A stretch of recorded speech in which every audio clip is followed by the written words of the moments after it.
Bien, bonjour à tous, et puis merci de m'avoir invité à cet événement. Je viens donc avec mon collègue Axel de Paris. On est de Digital Security tous les deux. Et je vais vous faire une petite présentation sur la sécurité des objets connectés, parce que Digital Security s'est spécialisé un peu sur cet aspect-là. Alors pour ma part, donc, je suis consultant sécurité senior. J'ai fait pas mal de tests d'intrusion, d'audit de sécurité. Actuellement, je suis plus sur les aspects recherche, communication et formation chez Digital Security. Et mes centres d'intérêt, c'est beaucoup la sécurité radio, la sécurité des protocoles, la cryptographie et puis le développement sécurisé. Alors qu'est-ce que Digital Security? Digital Security, c'est un regroupement d'experts qui viennent de différents endroits et qui s'est monté sur le constat que pour l'instant il n'y avait pas de société spécialisée dans la sécurité de l'Internet des objets. Et du coup on a cherché des experts, on a regroupé des compétences sur tous les aspects de l'Internet des objets, notamment sur la sécurité matérielle et sur la sécurité des protocoles sans fil.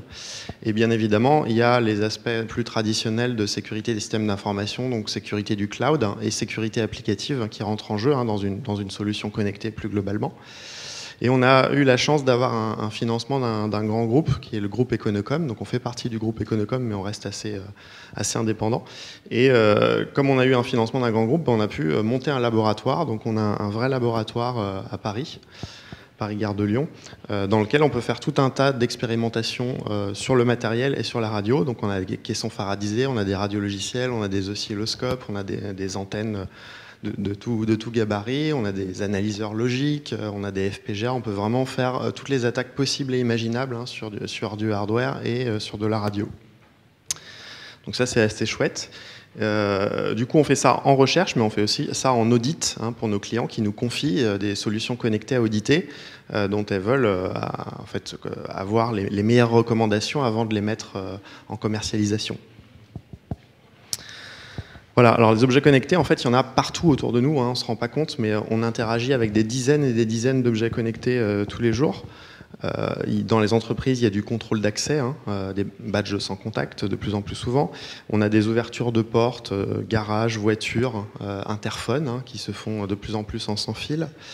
Des alarmes, des capteurs domotiques, des drones, on en a parlé juste précédemment. Tout ce qui est cartes d'abonnement urbain, les cartes, à Paris, c'est cartes de vélo, cartes de transport, carte pour louer des voitures. Bien évidemment, notre téléphone portable, tous les réseaux donc cellulaires type GSM, mais aussi les téléphones d'entreprise où on a une base et puis des téléphones sans fil pour ensuite pouvoir circuler librement. Donc ça, c'est de la téléphonie DECT. Ça arrive dans la bureautique, puisqu'on a maintenant des claviers et des souris sans fil, des dispositifs médicaux, bien évidemment, donc type pacemaker ou pompe à insuline. Dispositif de navigation, vous utilisez régulièrement des GPS, c'est pareil, toujours du sans fil. Et puis, comment votre téléphone reste à l'heure, ou comment votre réveil radiopiloté reste à l'heure, grâce à du radiopilotage. Donc, côté téléphone, donc c'est la norme NITZ, et puis côté montre ou alarme connectée, radio réveil, c'est la norme DCF 77, qui fonctionne sur 77 kHz. Donc tout ça, ça passe par les ondes. Et jusqu'ici, c'était un terrain un peu vierge, dans le sens, c'est comme au début d'Internet, on considérait que les ondes, c'était inaccessible, qu'il fallait un récepteur très complexe, qu'il fallait des expertises très complexes. Auparavant, pour recevoir la FM, vous avez besoin d'un récepteur FM. Pour recevoir la télé, il fallait un récepteur télé. Maintenant, les choses ont bien changé. Maintenant, on peut, avec un récepteur générique, quasiment écouter n'importe quel protocole. C'est juste une question derrière de compétences, mais au niveau matériel, ça va se limiter à 10 € de matériel. C'est plus du tout comme avant. Donc du coup, tout ça, c'est accessible. Et tout ça, ça peut s'écouter, tout ça, ça peut s'attaquer. Et ce qui n'était pas envisageable avant. Et du coup, ça pose un certain nombre de problèmes de sécurité, bien évidemment. Alors sur les objets connectés, il y a les chiffres les plus fous qui circulent, mais bon, l'étude qui fait référence est celle du Gartner, qui prévoit qu'actuellement on a environ 10 milliards d'objets connectés et qu'en 2020 on en aura 50 milliards. Donc on aura chacun 8 objets connectés à proximité de soi, que ce soit à titre personnel ou pour travailler, dans 4 grands secteurs qui sont référencés là.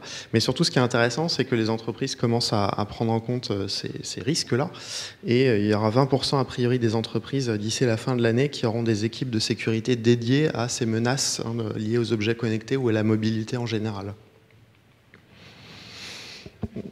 Voilà. Alors d'où viennent ces problèmes de sécurité? Surtout de l'hétérogénéité des solutions qui sont sur le marché. Vous avez des OS très très exotiques qui existent sur les objets connectés, des FreeRTOS, des Lepton, des Riot, des TinyOS, des Contiki, etc. Ça a foisonné. On a exactement le même foisonnement au niveau des protocoles radio, parce que les protocoles radio, il n'y a pas que le Wi-Fi pour les objets connectés.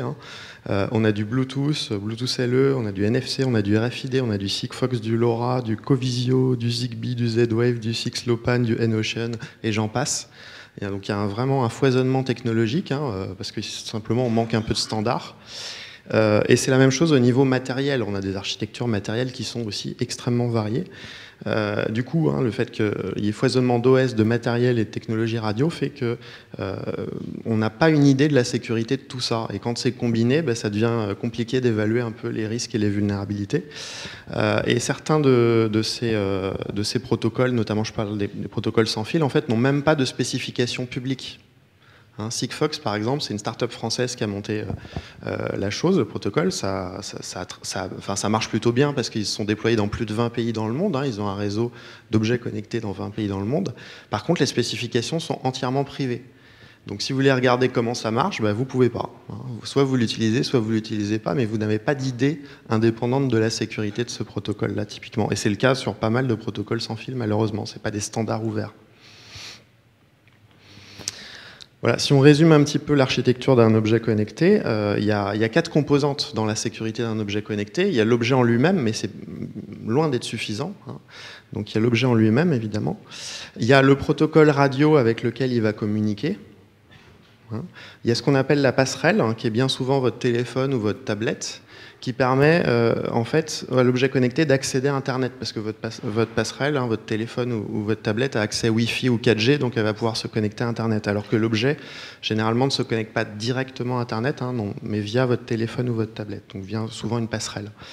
Il y a la sécurité du cloud, il y a la sécurité applicative de l'application qui est sur la tablette, donc ça fait 4 composantes pour la sécurité. La sécurité de l'objet, la sécurité communication sans fil, la sécurité applicative et la sécurité de l'infrastructure. Donc il faut des experts sur ces 4 sujets-là pour se faire une idée précise de la sécurité d'une solution connectée. Donc ça nécessite aussi des compétences variées et complexes à trouver certaines fois. Les objets connectés sont évidemment hyper répandus, massivement diffusés. Et ça, c'est aussi un problème. La massification fait que quelquefois, on oublie qu'on a des objets connectés autour de nous. Et donc les objets, ils fonctionnent, mais on n'en a pas conscience. Et tant qu'ils fonctionnent, on n'y touche pas. Et généralement, on peut les oublier. On peut les oublier, par exemple, avec des mots de passe par défaut.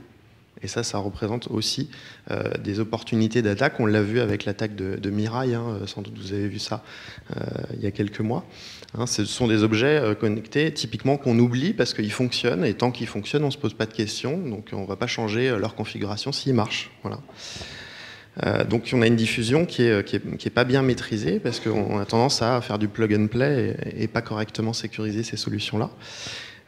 Et donc après les défis de sécurité qu'on a plus au niveau de l'objet lui-même, il y en a plein. Il faut regarder la sécurité physique de l'objet, donc les mesures de scellement et de moulage, savoir si un attaquant peut accéder à la mémoire des objets connectés, mémoire dans laquelle il y a souvent des mots de passe, des certificats, des secrets ou des informations personnelles sur l'utilisateur.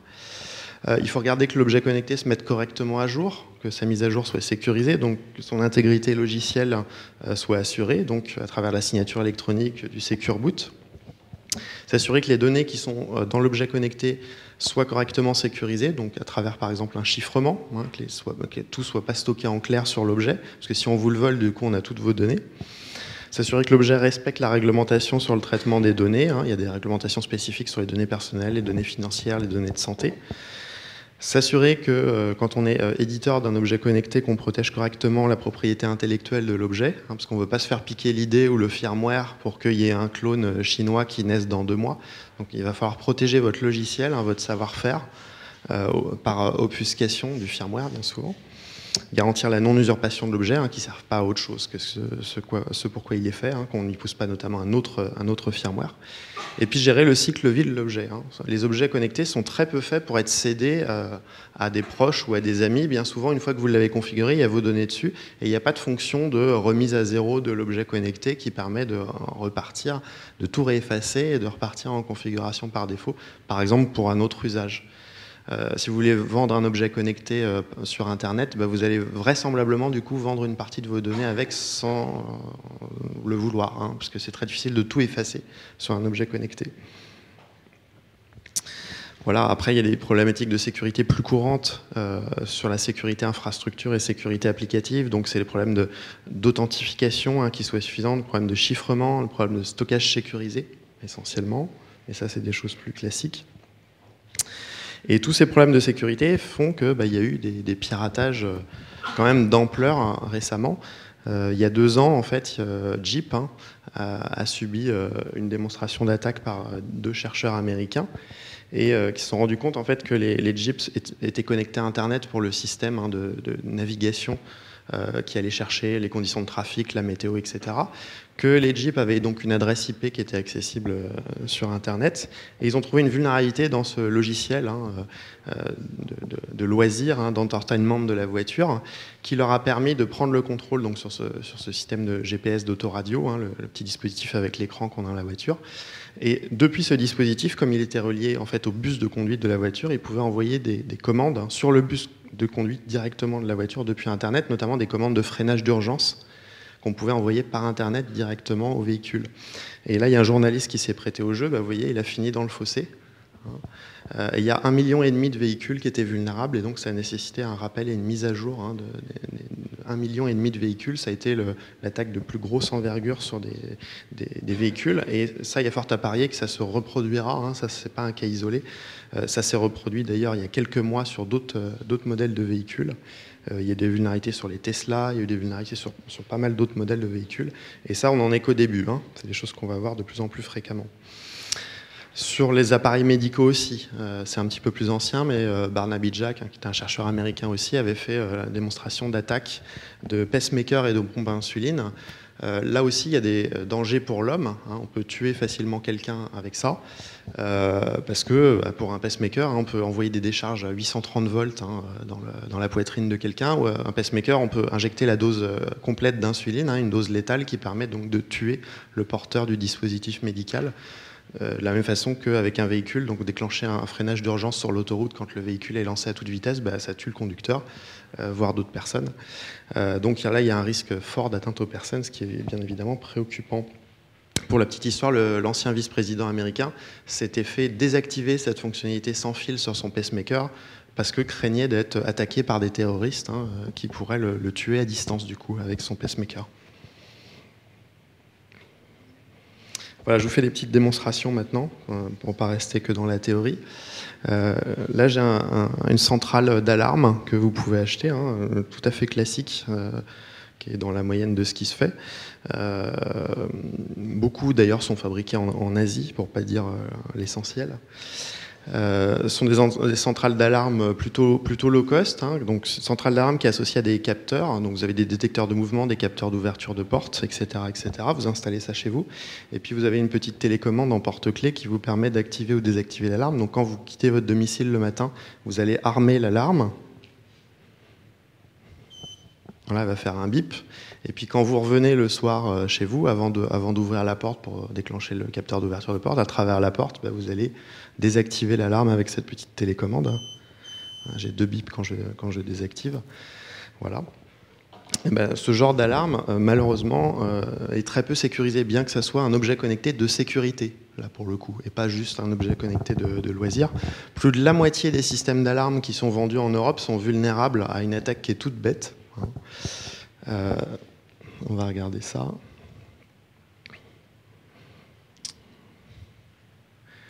Si on capture, non, c'est pas ça que je voulais faire. Si on capture le signal d'alarme et qu'on regarde à quoi il ressemble, alors on le capture avec ce genre de petit dispositif. Donc là, j'ai une antenne avec une petite clé USB, ici. Ça, c'est un dispositif de radio logiciel qui coûte une dizaine d'euros. Enfin, celui-là, il est un petit peu plus sophistiqué, mais il coûte 40 euros. Mais on en trouve à partir d'une dizaine d'euros et ça permet, comme je vous disais, de capturer n'importe quel type de signal radio. À la base, c'est fait pour regarder la télé, la TNT, mais en fait, on peut capturer les avions, les alarmes, tout ce que vous voulez avec.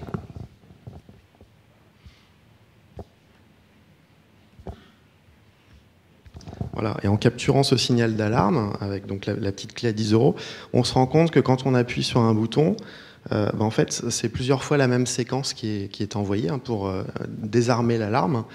À chaque fois, on va capturer la même séquence. Donc ça veut dire que le code de désarmement est un code fixe. Si c'est un code fixe, ça veut dire qu'on peut le rejouer. Ça veut dire qu'il sera valable dans 6 mois, dans 1 an, dans 10 ans. Et c'est ça la principale vulnérabilité de ces systèmes d'alarme. On retrouve aussi la même vulnérabilité dans quelques systèmes de voitures, de bip de voiture, simplement l'ouverture centralisée des portes à distance. Si on a un code fixe, on peut donc capturer ce code et puis le réémettre. Donc il suffit que je sois à proximité de votre domicile quand vous rentrez chez vous pour désarmer votre alarme. À proximité, ça veut dire 300 mètres, voire un peu plus si j'ai un amplificateur. Je capture une seule fois le signal que vous émettez quand vous rentrez chez vous et après je peux venir tranquillement en pleine journée désarmer votre alarme. Il n'y a pas de trace d'effraction, c'est de l'effraction électronique. Et c'est quelque chose qui est extrêmement répandu puisqu'on estime qu'il y a 1/3 à 1/4 des vols domestiques qui sont faits avec des périphériques de ce type-là. Et il y a 3/4 des vols de voitures qui se font de manière complètement électronique en France. Donc sans effraction, juste avec des démarreurs électroniques et des ouvertures de portes centralisées électroniques. Voilà, du coup après, vous pouvez mettre ce petit code de désarmement sur ce genre de petite télécommande. Donc ça, c'est un copieur de télécommande même, ça a été même miniaturisé à l'extrême. Alors c'est la version geek, parce qu'on voit les cartes et les circuits, mais il y a des versions qui sont intégrées même dans les coques officielles des télécommandes. Donc ils ont intégré les copieurs dans les coques officielles des télécommandes, donc on ne voit pas la différence entre le copieur et la vraie télécommande pour le coup. Là, j'ai copié le code, et donc je peux maintenant rejouer le code pour désactiver le système d'alarme.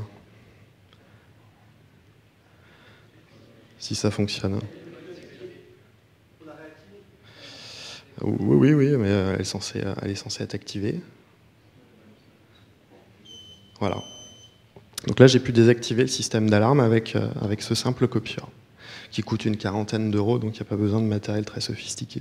Donc ça met à mal déjà la moitié des systèmes d'alarme. Autre chose qui est intéressant dans le civil, il y a pas mal de problèmes de sécurité aérienne, on en parle en ce moment. Il y a eu des pertes d'avions dans l'océan Pacifique il y a 2-3 ans. Il y a des problèmes de sûreté aérienne liés au climat de terrorisme qu'on connaît. Mais en fait, les avions envoient en permanence au sol leur géolocalisation, leur numéro de vol, leur vitesse, leur altitude, avec un protocole qui s'appelle ADS-B qui fonctionne sur les 1090 MHz. Et ça, c'est un protocole qui est très peu sécurisé parce qu'en fait, toutes les informations sont envoyées en clair.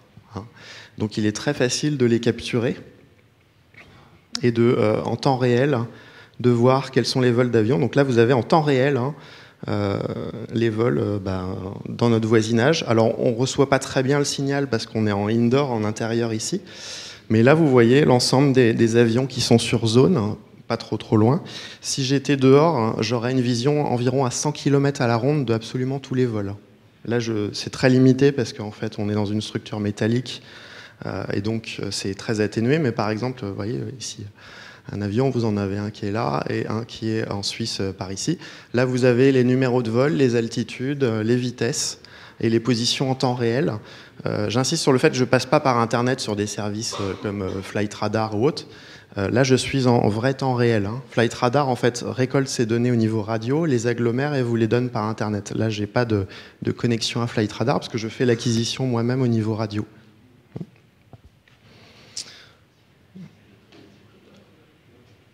Voilà, on a un petit tableau avec le résumé ici des numéros de vol, des altitudes, des vitesses, du niveau de réception du signal, du nombre de messages que j'ai reçus. Là, par exemple, ici, on a un vol EasyJet. J'ai reçu 1500 messages de signalisation de sa part, quasiment. J'ai un vol Air France. J'ai 2 vols allemands, ici. Un autre vol Air France, ici. Donc, on voit les petits drapeaux.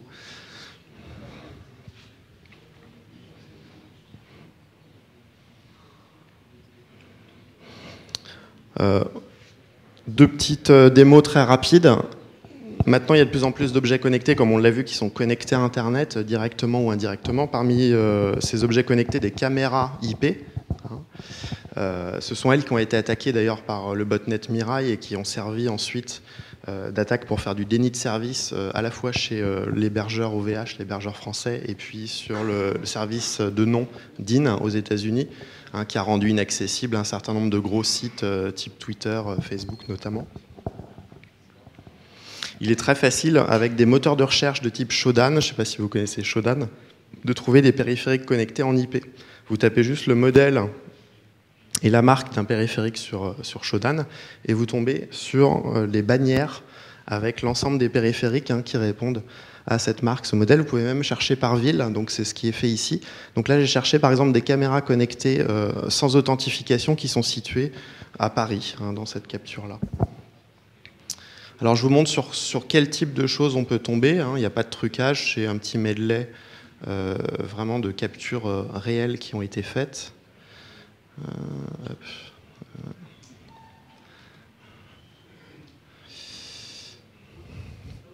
Voilà, donc une petite recherche de caméras connectées. Là, on tombe par exemple sur la caméra connectée d'une auto-école. On va la voir, voilà. On est dans une auto-école parisienne. On voit absolument tout ce qui se passe. On est au-dessus du bureau de l'assistante, donc on peut limite voir ce qu'elle tape sur son PC. On voit très très bien ici le planning de l'auto-école. Voilà. Et ça, on avait pu leur signaler parce qu'en fait, on voyait le numéro, en bougeant la caméra, on voyait le numéro de téléphone de l'auto-école qui était écrit sur la façade. Donc du coup, on les a appelés pour leur signaler que leur caméra était ouverte. Et ils ont corrigé le problème. Qu'est-ce qu'on a d'autre ? Ici, vous voyez voilà, la caisse d'une station-service américaine. On est aux États-Unis, on est derrière le caissier. Donc on voit absolument tout ce qui se passe, le rendu de monnaie, les clients, les montants des différentes additions. Voilà, c'est deux petits exemples rapides. Donc assez facile de prendre le contrôle de caméras et de les espionner. Y compris dans les lieux sensibles, on a accès à des caméras qui sont dans des banques et même à des caméras donc, qui sont contrôlables. Donc on peut faire tourner la caméra contre le mur simplement pour qu'elle ne filme plus rien. Pendant qu'un complice, par exemple, fait un hold-up.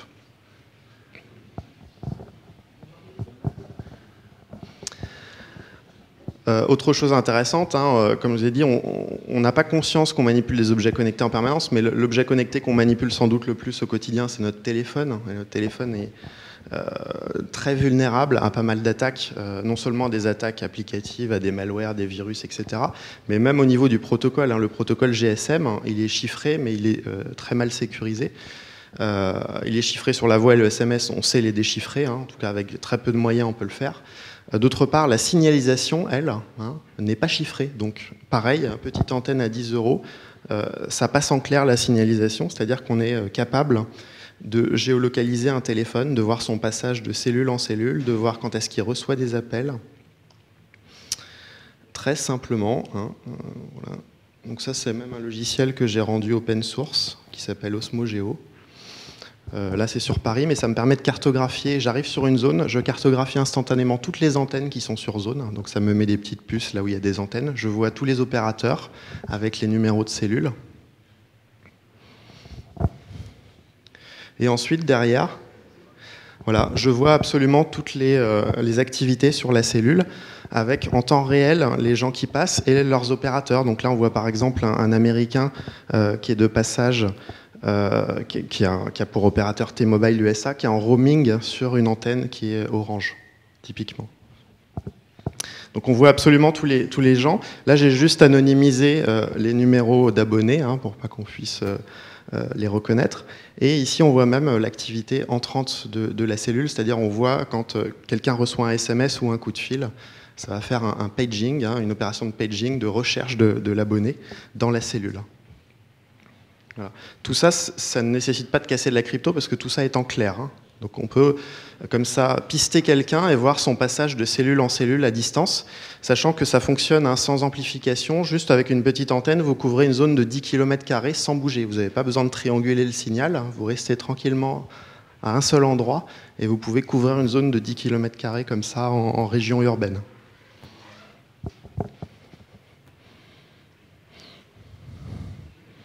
Voilà, je vous remercie pour votre attention. Si vous avez des questions, n'hésitez pas.